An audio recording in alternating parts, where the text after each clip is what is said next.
Well, hello there ladies and gentlemen, and welcome to the Gaming Definition. My name is James, and today, well, let's talk about XDefiant, shall we?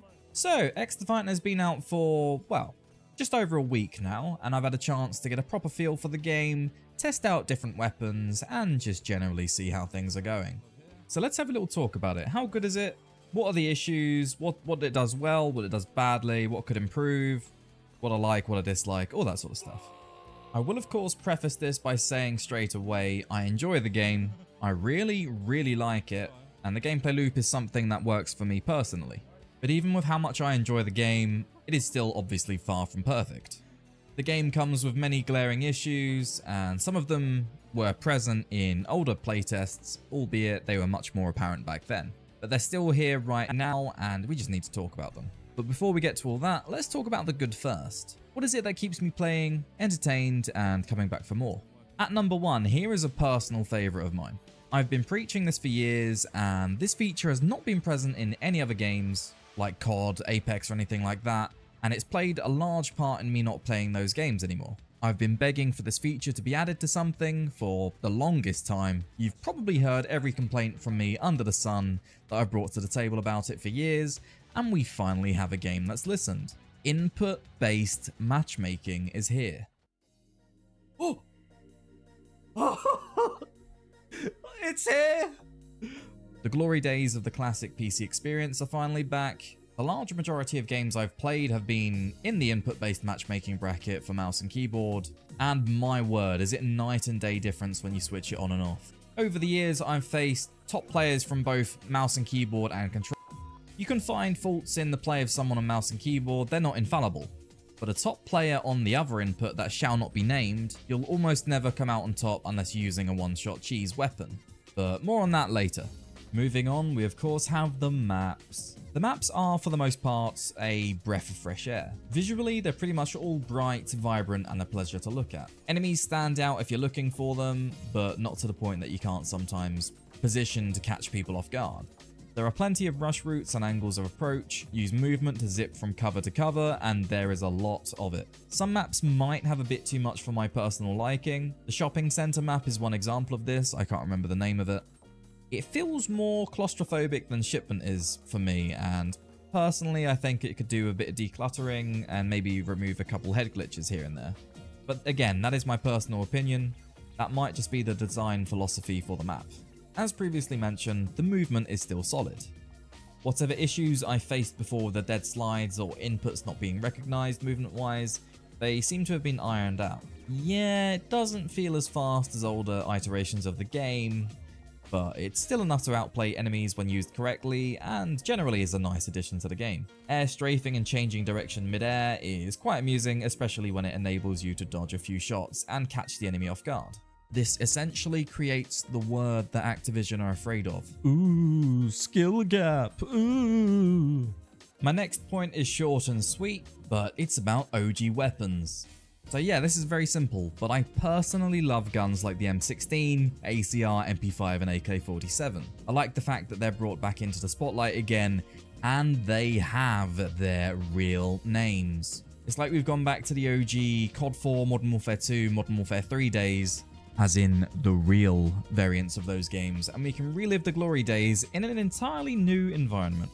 Secondly, this is something that everybody would have covered by now surely, but there is no skill-based matchmaking. At least not in the normal playlists. We do have the welcome playlist, which you can play in up to level 25, I want to say, and that has skill-based matchmaking, but it's a free-to-play game. XDefiant is a free-to-play game, so that means anybody can create a new account and go back into the welcome playlist and bully the newbies. They made it with skill-based matchmaking in mind to stop smurfing in that sense. I think that's a fair idea. And you can tell straight away that the game isn't rigging your experience. I've played a lot of the competitors and other titles that have harsh skill-based matchmaking, engagement optimized matchmaking, EOMM and other stuff like that that's going on in the background. And you can tell when the games are giving you free wins, pity lobbies, you can tell when the game wants you to lose, that kind of thing. And XDefiant, I mean, we've been effortlessly going on win streaks. Yes, we passively play for the win and whatnot, and we are playing as a team, but it's not like we're playing it like a ranked game, yet we're still able to consistently do well. And there were times where in the other games, you had teammates where not even Atlas could have backpacked them. Let's put it that way. And this also leads into the fact that there's no wait time between matches. And that's even with the input-based matchmaking setting enabled. A match has ended, and before I've even been able to quit to change the game mode, it's already creating another match. The game is of course very popular right now, so no shadow of a doubt it will change a little bit and level out in a few weeks' time. So it may end up taking a little longer to find games with the IBMM enabled, but it is direct proof that skill-based matchmaking and the other algorithms going on in the background of other games are the main reason it takes so long to get into games, especially when you get to the higher echelons of the skill-based matchmaking system. Just like with ranked games in other games, if you're a really high rank, of course it's going to take long to find you matched players of a similar rank or skill level. Unfortunately, the same notion applies to skill-based matchmaking. And let's be real, if we wanted to play ranked, we'd play ranked, right? But not having all the algorithms in the background dictating my experience, it's been a major weight off of my shoulders. I don't feel like I'm working my ass off every time I boot up the game. If I want to play a few games solo, I can do that. I can relax, I can try out the new weapons, I can level them up. Yes, people are still using the strong weapons in game, but I'm not facing up against 6 optic scumpies every match, so we're chilling. It's alright. It's like the good old days again. Sometimes you have to lock in, sometimes you're just chilling. I don't mind the random nature to it. Let me just say again, no hate to anybody playing on their preferred input. I like what I like, and I dislike what I dislike. But it's just been a beautiful experience to only face mouse and keyboard players again. And I'm sure everyone on the other input is happy to face people on their own input as well. Everything has its advantages and disadvantages, and I just personally find it nicer to face people on a level playing field. And the fact that we have the freedom of choice, finally, instead of having a forced cross-input pool, hats off to the devs over at XDefiant. I do, however, foresee problems opening up down the line when I eventually play ranked, as that apparently isn't input-based, but instead on a preferred basis instead, but we'll cross that bridge when we get to it. One example of the difference this has made can be seen already via how I can approach the lobbies. I can jump peek a corner head on like I just did here into someone that's already firing their weapon, but the person isn't aware of my existence. And oftentimes I'll still end up winning that gunfight as they won't automatically track me as I cross the screen. Yes, challenging head on is risky, and if I miss any shots when challenging them like that, I'll probably lose the gunfight as I'm crossing into their line of fire, allowing for some free hits. But that's before they've diverted their attention to me from whatever they were shooting at first. But that is how it should be. This takes human reaction time into account and opens up more avenues of approach to gunfights and gameplay, making things a little bit more interesting on the gameplay front. And now we get to the bad, and we have a few, and I have a lot to talk about. First of all, let's go with the hit detection. Yes, everyone and their grandma's cat knows about the hit detection in this game. Let's be real. It has improved a tad since April and summer of last year, but we are still dying around walls way too often. I'm still hitting and then consequently dropping people that haven't been on my screen for the best part of a second. Essentially, I'm missing shots that I'm definitely hitting and hitting shots I'm definitely missing. It's very odd.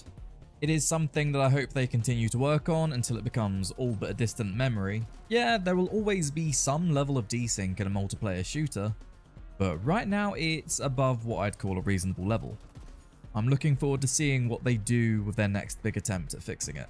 Another issue I have with the game is that there's no kill cams or ways of seeing how you've been killed. The fact of the matter is that cheaters are inevitable, and it's going to be very hard to detect them with all of the things in game.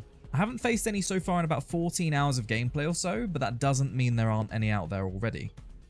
It would be nice to be able to double check.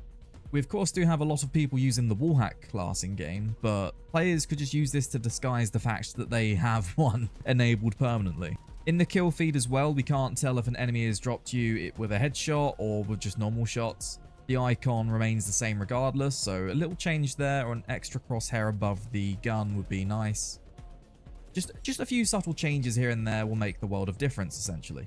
It will also help with policing the lobbies and comparing the difference between realizing when you've been flat out destroyed and realizing when somebody's doing something they probably shouldn't be.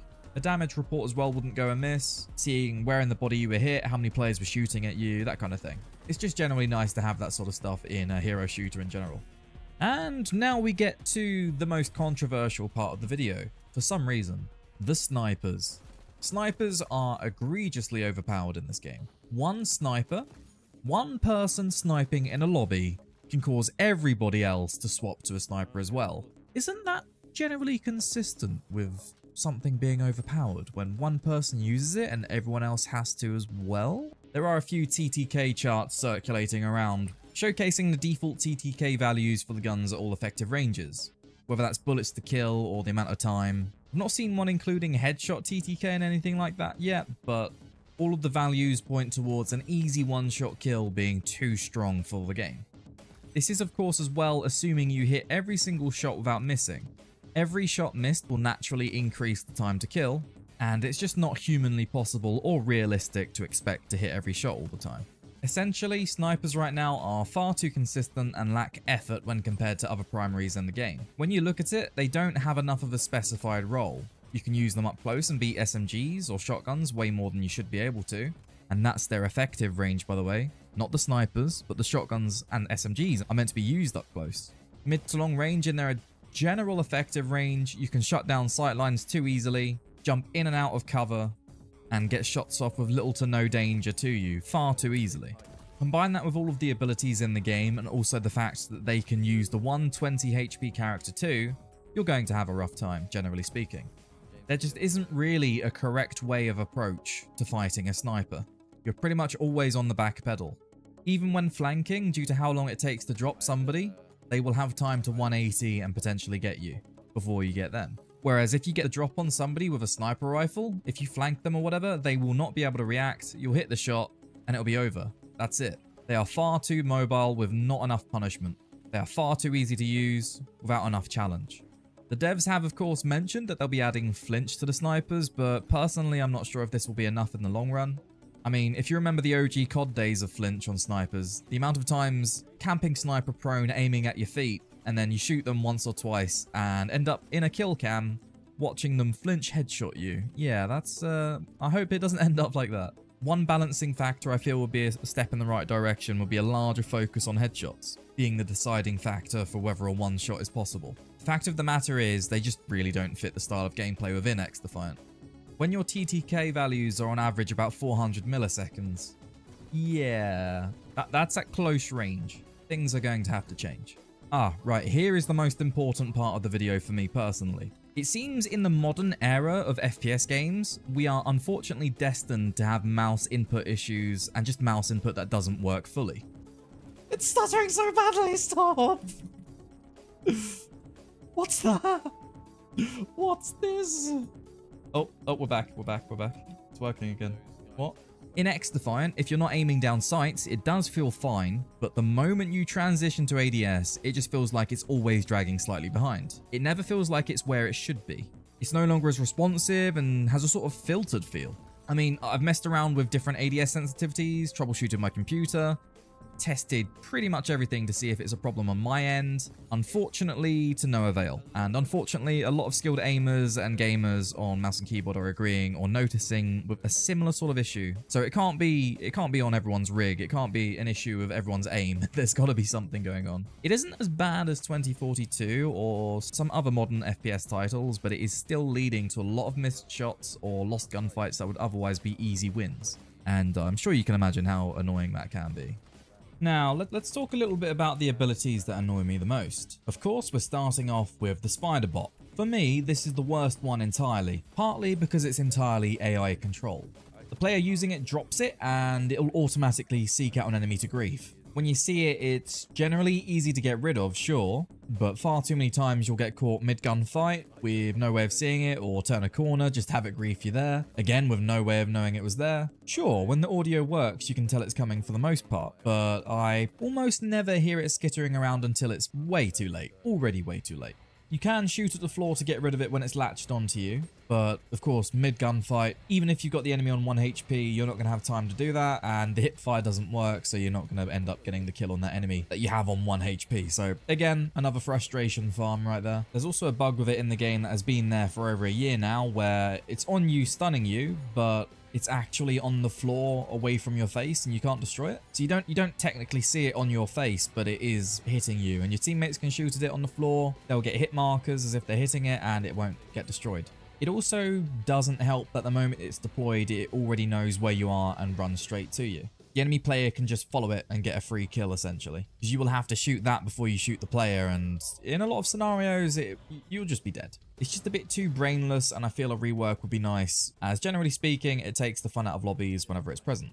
Another one I really don't personally like is the firebreak explosion. It is essentially just a no-skill insta-kill a lot of the time. The enemies run at you like a bot, or they lurk around corners waiting for you to push. As you can imagine, pretty miserable experience to face, especially when you're otherwise destroying them in gunfights the rest of the time. It's essentially just an ability for noobs to get the upper hand on better players. Something that is never fun. I don't personally feel like it should have one-shot kill potential, so maybe a slight rework would help, even if it meant it was dealing 75 damage. I just don't think effortless bloops like this should exist. We also, of course, have everybody's favourite ability, the constant wallhack spam. It is far too obnoxious, lasts a little too long, and the cooldown is a bit too low. I think one way around this is if it would be more situational. The fact that several people can run the wallhack class 2 and rescan the moment the wallhack disappears, it's very frustrating. Maybe there should be a cooldown on how many times the same player can be rescanned. So once you've been scanned once the scan ends, you've got about a 5 to 10 second grace period before you can be scanned again. Otherwise, you're just highlighted red the entire match, and again, funnily enough, it is miserable. At least over in Overwatch, Widow's ult is exactly that, an ultimate. It's not up every 5 seconds. Although it can feel like it. Other than that, the abilities are generally quite manageable, to be honest. I'm sure I'd be able to find more things to nitpick, talk about, and discuss, but honestly, even with all the issues that are present in the game and the personal dislikes I have, I still really enjoy it. Honestly, this is the most fun I've had playing FPS games in a long time. I mean, yes, I was enjoying Overwatch 2 quite a bit, but this is far less frustrating. But anyway, that's enough about what I think. What do you guys reckon? Do you guys enjoy it? Is there anything that I've mentioned that you agree with, disagree with? Is there anything I haven't mentioned that you'd like to bring to light? I'd be interested in hearing your thoughts below. And of course, stay safe, take care, and I will leave you with the outro. Hey everybody, so you made it to the end of the video once again. I appreciate you all for doing that. Thank you very much for watching. I'd also like to give a massive shout out to all of my YouTube members, especially the God Mode tier members, Nexit and the Because. You both went over a year at this level. Thank you very much for the continued support. Everyone have a great day. Thank you all, and I'll see you later.